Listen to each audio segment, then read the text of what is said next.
Okay. Let's see, I think we can probably get started now. Good evening. Welcome to a discussion of gun violence prevention issues sponsored by the League of Women Voters of Colorado. I'm Rianda Osman with the Task Force on Gun Violence Prevention. This evening, our guests are Ross Sibley and Becky Hsu of the Colorado Bureau of Investigation. We are recording this session, and the recording will be posted on the League's YouTube channel. Ross and Becky will have time to respond to questions, and I ask that you put questions into the chat and we'll address them at the end of their remarks. Before we start, I will remind all of us that the League of Women Voters is a grassroots organization that has worked for over 100 years to improve local, state, and federal government and to engage all citizens in the decisions that impact their lives. In Colorado, the League has been working since 1928. The League neither supports nor opposes candidates or parties, but we do interact with elected leaders at all levels based on our positions on public policy issues. Our positions are formed after member research, study, and consensus. We're passionate advocates, both women and men, who work to influence public policy issues. Now, I'm pleased to introduce Ross Sibley and Becky Hsu. They will tell us about the background check system in Colorado, what the rules are, and the role of the CBI. Mr. Sibley is the Assistant Director of Support at the Colorado Bureau of Investigation. He's a 28-year veteran of law enforcement, and he's worked in private security. Ms. Hsu is a almost 25-year veteran of the CBI, and she is a program manager for the Firearms InstaCheck unit. Both of these people have served at the CBI for many years and are experts on background checks. I'm very pleased that they're here to talk about the system. And so, Ross and Becky, welcome. Thank you, Rianda. And thank you very much for the invite. We're excited to talk to you guys about the InstaCheck operations and our contributions over in InstaCheck towards keeping Coloradoans safe. Before we start our presentation, we'll cover how background checks are performed, the number of background checks we've performed in the past in 2023, and we'll talk about some of the databases and laws that we review when performing a background check. Feel free to ask questions, and like Rianda said, put them in the chat, and we'll go through them at the end of the presentation. With that in mind, I'll go ahead and turn it over to Becky Hsu. All right. Thank you for inviting us to this. Again, my name is Becky Hsu. I'm the program manager for the InstaCheck units. I've been working for the InstaCheck unit since 2000. I started out just by running background checks, just as a bottom line level employee. I became a supervisor in 2003 and actually managed the appeals unit for 18 years until about a year and a half ago when I started managing the whole unit. We'll talk about what we do here at InstaCheck, the three different sections that we have, and kind of go through what and why we're here. So first of all, the CBI InstaCheck is the point of contact for the FBI National Instant Criminal Background Check System for all firearm transfers within the state of Colorado. We are one of 13 states that is a full point of contact state in the nation. All the other states either have all of their checks run by FBI NICS or part of their checks run by FBI NICS. We are here doing this because of an incident that happened back in 1999 when the FBI NICS unit became functional. Colorado turned all of our checks over to them. And in 1999, there was a subject named Simon Gonzalez who went to purchase a firearm. He was under a protection order, a domestic protection order that the FBI NICS could not see. And he was approved the transfer of that firearm. He then went and picked up his 3 daughters, drove them to the Castle Rock Police Department, and killed all 3 of them right in front of the police department. At that time, it became evident that Colorado, the CBI would have had that protection order record, and we would have denied him. So at that point, the governor at that time turned all of the background checks back over to the CBI, and we've been running them ever since. We are a cash funded program, which means we charge $15 for each background check through a licensed firearms dealer. We charge $13 for all of our concealed handgun permit checks, and we'll go into those a little bit later. So we have three core sections here at InstaCheck. Our first one is our firearm transfer section. That is our largest group of employees here. We run the retail firearm transfers through a licensed firearm dealer. We also do the private firearm transfers, which is also through an FFL. And we run the law enforcement evidence returns, which is something we haven't been doing for a super long time, but it's been a while that it became available for law enforcement to run all of their background checks through us when they were returning firearms that were in their evidence. Our second section is the appeals department. So when you're denied the purchase of a firearm, you have the right to appeal that denial through us. That department will then handle a review and analysis of why you were denied and come up with a final determination on whether you're prohibited or not. And then we have our concealed handgun permit section. They do the background checks for the sheriff's offices who issue the CHPs here in Colorado. So I just wanted to go over some of the prohibitors. We have a list of federal firearm prohibitors, and we also have a list that are just Colorado state prohibitors. So first of all, we've got 18 USC 922 G1, which is commonly referred to as a convicted felony prohibitor. So if you've been convicted in any court of a crime punishable by imprisonment for a term exceeding 1 year, that excludes state misdemeanors up to 2 years.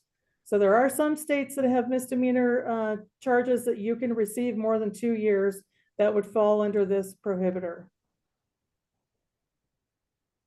18 USC 922 G2 is if you're a fugitive from justice. So that's people who have absconded from wanting jurisdictions. If you have a warrant and you have absconded from that jurisdiction, then you are prohibited to own or possess a firearm. 18 USC 922 G3 is an unlawful user or addicted to any controlled substance. We use an inference of use within the last year. And because marijuana is not legal federally, that's included in this. So if you have used marijuana in the last year, you are prohibited under federal law to own or possess a firearm. 18 USC 922 G4 has been adjudicated as a mental defective or committed to a mental institution. Wanted to clarify here that an M1 hold, which is a 72-hour hold, does not qualify because the subject has not been certified through the courts. 18 USC 922 G5 is illegally or unlawfully in the United States. 18 USC 922 G6 has been discharged from the armed forces under dishonorable conditions. 18 USC 922 G7, having been a citizen of the United States, has renounced their US citizenship. 18 USC 922 G8 is the subject to a court order that restrains the person from harassing, stalking, or threatening an intimate partner or child of such intimate partner. 18 USC 922 G9 has been convicted in any court of a misdemeanor crime of domestic violence. For this prohibitor, it does require a qualifying relationship and an element of use or attempted use of force or weapons, and it must be a misdemeanor. So just to clarify, if you've been convicted of, say, criminal mischief that has a domestic violence enhancement on it, the charge itself does not qualify because there is no element of force. Here in Colorado, those charges that have an element of force are like third-degree assault and harassment, strike, shove, kick. 18 USC 922 N is under indictment or information for a crime punishable by imprisonment for a term exceeding 1 year. And then we have some state firearm prohibitors. So here in Colorado, under 1812-108 3 and 4C, if you've been adjudicated a juvenile delinquent for a crime which, if committed by an adult, would be a felony, adjudication must be within 10 years of the attempted purchase. So if you're a juvenile and you've been adjudicated for a felony crime, and it's within the last 10 years, you'd be prohibited to own or possess a firearm. 1812-112 9A, this is the private transfer, firearms transfer law. Background check required. So if you do a private firearm transfer here in Colorado, we do require a background check, and you need to do that through a licensed FFL. If you violate that, it is a Class 2 misdemeanor, and you'll be prohibited for the next 2 years. And then in 2021, Colorado added a series of misdemeanor crimes that are punished or that are prohibiting under Colorado state law. It's a 5-year prohibition. And these charges are 3rd-degree assault, misdemeanor sexual assault. These are all misdemeanors. Unlawful sexual contact, child abuse, violation of a protection order, crimes against an at-risk person, harassment, strike, shove, kick, a bias-motivated crime, cruelty to animals, possession of an illegal weapon, unlawfully providing a firearm other than a handgun to a juvenile. So we've had some recent legislative changes in the last couple of years that have affected us. In 2023, they passed House Bill 23-1219, which added a 3-day waiting period for transfer of firearms. The FFL must wait 3 days from the initiation of the background check to transfer any firearm to a purchaser in Colorado, or until they get a final response from the CBI. There is something written into law that actually they cannot transfer at all until they get a final transaction from us. And then they increased the minimum age to purchase firearms. That was under Senate Bill 23-169. That went effective August 7th of 2023, increases the age to legally purchase a firearm to 21 years of age or older. Then last year, they passed the firearms and ammunition excise tax, which goes into effect next Tuesday. It's a 6.5 excise tax on the retail sale of any firearm precursor part, or ammunition in Colorado. Sorry. And they passed last year House Bill 24-1353. It requires all FFLs in Colorado to now have a state license. That is handled through DOR, and that's effective July 1st of this year, 2025. So our Hey, firearms Becky. transfer. Sorry, Becky, I was just going to add a couple of more to that I was digging Yep. up and didn't get over to you. So under House Bill 24-1174, which all of these changes were in effect in 2024. They expanded, or no. Which one? 1174. That was the permits to carry a concealed handgun. And basically what that is doing is that is expanding the training component that an applicant for a CHP must go through. It now includes a live fire component, and is that in effect now, Becky, or? July 1st. July 1st, okay. So that's not on this list of my recent legislative changes. Yeah, I was digging around and I didn't get these over to you. So, but I wanted to throw those out there so people know that there has been a lot of activity in this area. Yeah. There's a law that's coming into effect that will require you to securely store a firearm in your vehicle. And then the last one I had is it's more of a financial statute. Basically, if you use a credit card or a debit card in the purchase of a firearm, then there is a financial code that has to be reported that indicates that the card was used for a firearms purchase. Those were the ones that I wanted to add. Yep. Okay, so our firearms transfer section, their core functions is to run the firearm background checks for the federal firearm licensees for transfers within the state of Colorado. Right now, we have more than 2,000 FFLs in our system. That's for retail FFL transfers, firearm transfers at gun shows. Now, we have had, Colorado has had a law since 2002 that all firearm transfers at gun shows are to be run through the CBI. We do private firearm transfers, including internet transfers. Just as an example, in 2023, we did 15,257 private transfers in that year.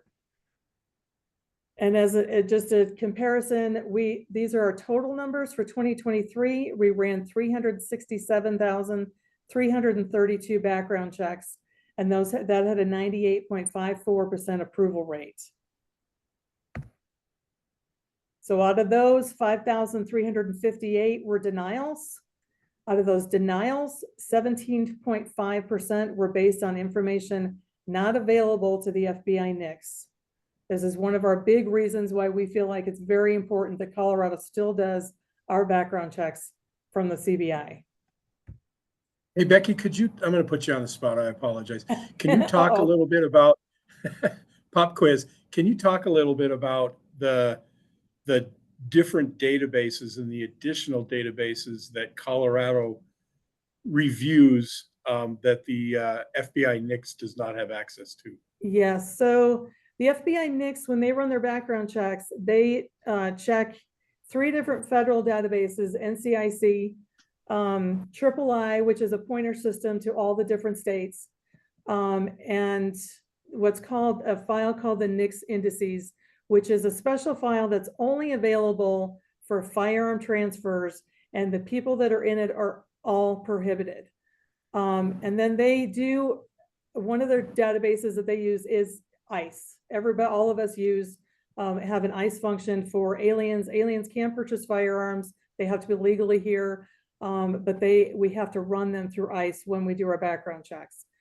When we run ours, we check NCIC, III, NICS indices, ICE. We also run them through DMV, partially just to make sure we're running the right person. We run CCIC, and one of our big databases is we run the judicial database, which is not attached to anything else. And it's one of the places that we find probably most of these 17.5% denials is in the judicial database. FBI NICS cannot see that at all. Am I missing any of them? No, you got it. Thank you. That's right. I'll give you a gold star after this. And then this last one, we still run those law enforcement evidence property return checks. We average about 260 checks a month, at least we did back in 2023, for all the law enforcement agencies here in Colorado. So our InstaCheck appeal section, core functions, we provide a process to appeal for those persons who have been denied a firearm transfer through an FFL or law enforcement agency. We conduct a timely and diligent research analysis to review to determine a person's firearm eligibility. And I kind of want to inject here, one of the differences between Colorado and every other state out there is that our legislators wrote into our statute that we can deny a person on arrest, which means that if they have an arrest on their rap sheet, no matter where it's from, that is lacking a disposition, we can on the front end deny that person The appeals process is where that's all worked out. We will go to the courts, to the law enforcement agencies, to the DA's offices to research those arrests to find out if those people are convicted and possibly prohibited. And we're one of 2 states that actually can do that. Every other state, they cannot deny the person unless they know 100% that they are prohibited.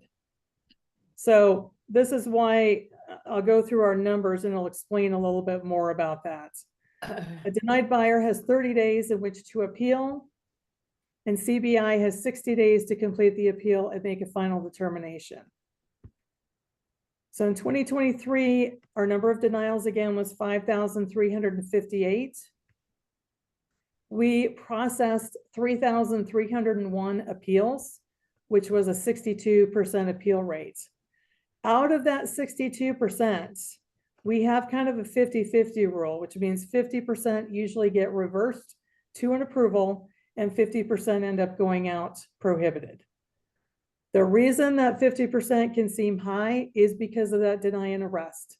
That is how many people we are able to determine that they're not prohibited, they're not convicted. And this does help them to clear up their own records. Excuse me. And then we have our concealed handgun section. Their core functions are to conduct a concealed handgun permit, firearm eligibility background checks, and retired LEO certifications on behalf of the Colorado sheriffs. Provide sheriffs with state and federal fingerprint check results. Point of contact for all CHP reciprocity related issues for the state of Colorado. So this actually is something everybody wants to know. If you have a CHP from another state and want to know if there's reciprocity with the state of Colorado, you can go on our website and you can see if there's reciprocity. Right now, 33 states have reciprocity with Colorado and 17 do not. And then we conduct annual CHP training classes for the county sheriffs throughout the state. You know, on this, I'd like to point out that when we interact with the sheriff's department, we're giving them the information, and the sheriff is the one that has the final determination of whether or not that concealed handgun permit is issued. Like I said, we give them the information, we provide some guidance, but the sheriff is the final determinator. He or she has the final say on whether or not that permit gets issued to the applicant. Yeah. So we process between 40,000 and 80,000 CHP checks a year. In 2023, we did 64,365. In 2021, which was our record year, we did 79,309. And since 2003, CBI has processed more than 795,000 CHP checks. Out of those, 787,682 were legally able to possess a firearm. That's quite a bit. Maybe ineligibles, and those are ones that need more additional research or information, was 5,184. And out of those prohibited were 2,169.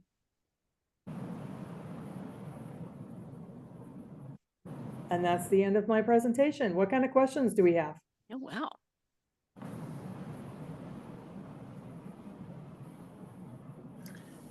Well, while everyone else is thinking, I'll just jump in.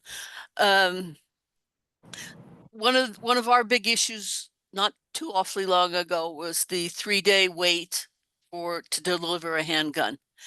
And at that time, of course, many of the arguments had to do with impulse buying and suicide prevention and mental health.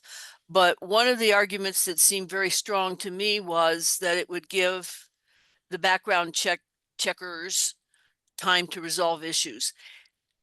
Is that true? And how'd that work out? You know, that 3-day waiting period really was born out of COVID.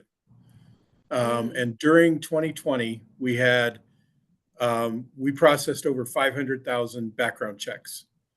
We were absolutely inundated between George Floyd, between the stimulus checks that were coming from the federal government, and people worried about the zombie apocalypse. We just had a high number, and we were not. There's a federal law that says we have to turn them around in 3 days. And the way it was written back then, the law was written back then, is a dealer could release the firearm after that third day elapses. And so we were having, not a lot, but we were having a few FFLs following the letter of the law. And, at the close of the third day, on day 4, they were releasing the firearm. And we had to do some work to try and get those firearms back, because it turns out some of those people were prohibited.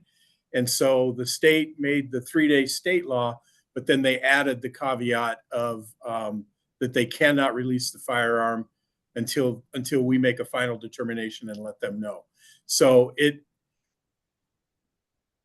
typically we process firearm checks within the same day. We've had an influx in firearms purchases over the last couple of months, and we're still staying within that 3 days, but we're working very hard to make sure we stay in that 3 days. So what really helps us is if we get very behind, and like I said, we haven't had that happen since 2020.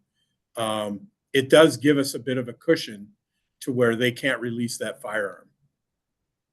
Okay. Well, let's stay on that for just a minute. During that time, I guess you're curing problems with the application, maybe, or looking for what are you doing during that cushion of time? Well, I'll let Becky handle it, but basically we're hitting all of those databases and comparing what we see in those databases and on their criminal history, and we're comparing that against state and federal law. Okay. Correct. And in normal times, our processing time was about, 25, 30 minutes? Yeah. Normally. Right now, the cushion is helping us because we have such an influx of background checks. They're right now sitting in queue waiting for us to get to them. So it does help us with that right now, to be able to have that time. But normally, during normal times, yeah, our processing time is less than 30 minutes.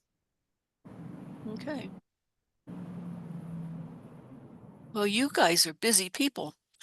Do we have any more questions? Okay, well, then. Rihanna, people are thinking, or if they don't, I did talk to you about letting you all know about some of the pending legislation. Oh, yes. That the legislature is working on. There's about 15 firearms related bills, but I'm kind of going to hit the 4 that potentially can impact InstaCheck. Okay. And the first one is Senate Bill 25003. And that is the semi-automatic weapons ban. There is a caveat to that ban to where if you want to purchase a firearm in that banned list, there are steps that you need to take before you're eligible to go purchase that. And that is starting with going to the sheriff's office, getting your fingerprints taken, having a background check done. Then the sheriff issues a card or a token, or basically gives permission and authorizes you to then sign up for one of the firearms safety classes. And it covers a whole host of things from, firearm safety to, the impact of firearms and fire and gun violence, all the way to a live fire exercise, just like we have now in the concealed handgun, so you can demonstrate proficiency and you can handle a firearm safely. So that's one that is going through the House and Senate right now. Another one is Senate Bill 25034. And that is basically concerns the voluntary waiving the right to purchase a firearm. This was kind of born out of a mental health issue and concern where people can self-select if they're in a bad place mentally and they don't trust themselves, I guess, for lack of a better term. They can voluntarily get on this list, and if this law goes into effect, that we would check that list against the application, and if they're on that list, we would then deny them. So that's another piece of legislation working its way through. The last one is they are adding additional, or they want to add additional regulation with gun shows. And, they have to develop a safety plan. They have to have, security on site. Most of your larger ones already do, but some of your smaller ones may not. And so they're trying to tighten up those regulations on how you can run a gun show. Okay. Well, let's see, we've got some hands raised and we have in the chat from Tony Larson. In your opinion, is the current legislation providing more safety, and what else needs to be done? That's a tough question. And I hate to say this, but whether we don't evaluate the efficacy of state laws and what it does to gun safety. And so that's not an area that we don't take part in that. Division of Criminal Justice runs surveys, and they look at crime trends, and they look at that sort of thing. Our focus, and it stretches us to the limits at times, is to ensure that a proper and accurate and detailed firearms background check is done, to where a person who is allowed to own a firearm, legally permitted to own a firearm, they get it. And then we're able to prevent those people that are prohibited from firearms. So, Division of Criminal Justice may have more information on that. I was kind of expecting that question, and unfortunately, that's just not that's not our mission. Okay. Maggie, you'll have to unmute. Yep. So I'm not sure if you're able to answer this question, but I'm just curious. This sounds very, very rigorous, and you guys are so busy, and I am so thankful that you're there doing this. But where on the spectrum of very little control to just super tight, like among the states, where do you think Colorado falls? It's a very subjective question. I'll give you a very subjective answer. Okay. What I can say is we have had other states contact us to find out how we do what we do. And so I'm going to go off of that and say, we're one of the leaders in the country of the states that do their own background checks. Like Becky said in the beginning, there's 13 states that do that. But we have had other states come in and say, hey, we're thinking about doing that. Can we talk to you about how we would set up our shop? Or we've had other POC states come in and say, hey, we're looking at changing the way we do things. Is this something that you do, and how can you help us? Sure. Okay. Thank you. Sure. Michael Linderman, your hand's up. Hey, thanks for the presentation tonight. For the uninitiated, could you just walk me through if I was going in to buy a gun at a local FFL? I'm curious about the systems that are used, the level of automation, how you prove it's me when I buy, when I'm there, how you prove it's Michael. Just that whole system. I don't know if you're paper-based or electronic-based. I assume the latter. And then take me to then a gun show for the same thing when they're at tables with no computers. How is that again, information captured and gathered and automated? So, Good, Ross, do you great, want me to great answer question. that? Yeah, go ahead, Becky. So when you go into a FFL to purchase a firearm, first of all, you do fill out what's called a federal 4473 form. It is the store and dealer's responsibility to make sure that they have looked at your identification and that the person standing in front of them is the person that's filling out the form. They then put that information, and I'll say it's like 99% of our checks come in via our online system. When I started back in 2000, it was all done by phone. And we sat on the phone all day long. Now we do it online. The check comes in, it sits in a queue. We have auto processing that does it before we even pull it in. Most of the work's already done. And then our people then look through the information that's come back, make their determination whether they're going to deny or approve or delay. And then that information is sent electronically back to the FFL. When you're at a gun show, there are certain FFLs that are set up to do those background checks online. They can call them in too, but most of them do them online out there from the gun show. If you're a private seller, you have to have that done through one of the FFLs that's actually at the gun show to have that background check completed before you can walk out the door. And right now you can't walk out the door with it because of the 3-day waiting period. I would add, I've visited the Tanner Gun Show, which is one of the largest in the state. In addition to the individual FFLs that may have the ability to perform their check, those that don't, the gun show provides staff that can run those on behalf of the FFL. And then to verify identity, like Becky said, it is, incumbent on the FFL to make sure that the photo matches and everything. But then we do that secondary check through motor vehicles. Right.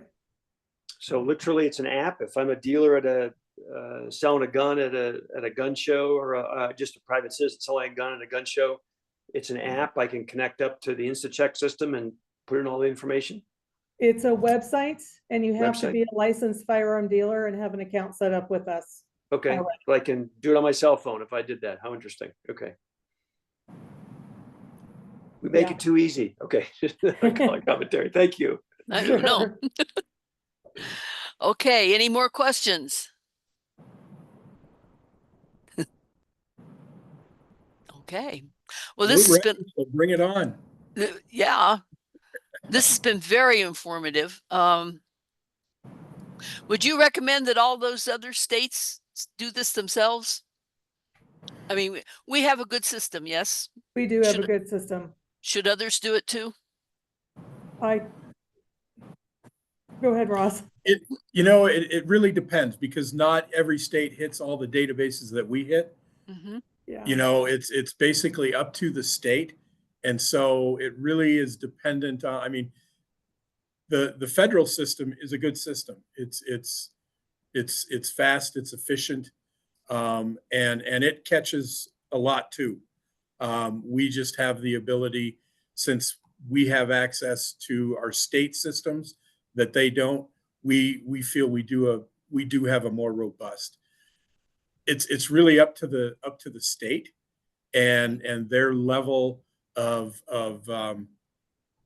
financial commitment, because running a unit like InstaCheck does not come cheap. But I will say, like Becky said, we are cash funded. We do not get any money appropriated to us from the legislators. So we bring in that money, and that's what we have to work with. Okay. Now, if you ask the FFLs, you'll probably get a whole different answer. Well, that will be for another night then. Let's see. Well, I see no other questions in the chat. Any other comments you'd like to make, Becky, Ross? No. The only thing I'd like to say is we have. I started out my career at CBI in InstaCheck, and the drive of that staff and the dedication and perseverance of that staff really makes me, I'm proud to lead them. I'm proud to work with them. But their goal really is to make sure that we are keeping the guns out of the hands that people that are prohibited and that are legally prohibited from owning them. And they take that mission very seriously. And so I truly believe that through their efforts, we do make Colorado safer. Well, we thank you for that. We thank them as well. And we may call you back to see what's new next year. So You got our numbers. I do. Thank you. And good night, everyone. Thank you. Thanks for having us.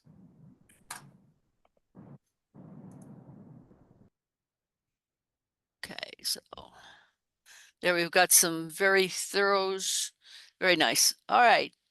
Good night, everyone.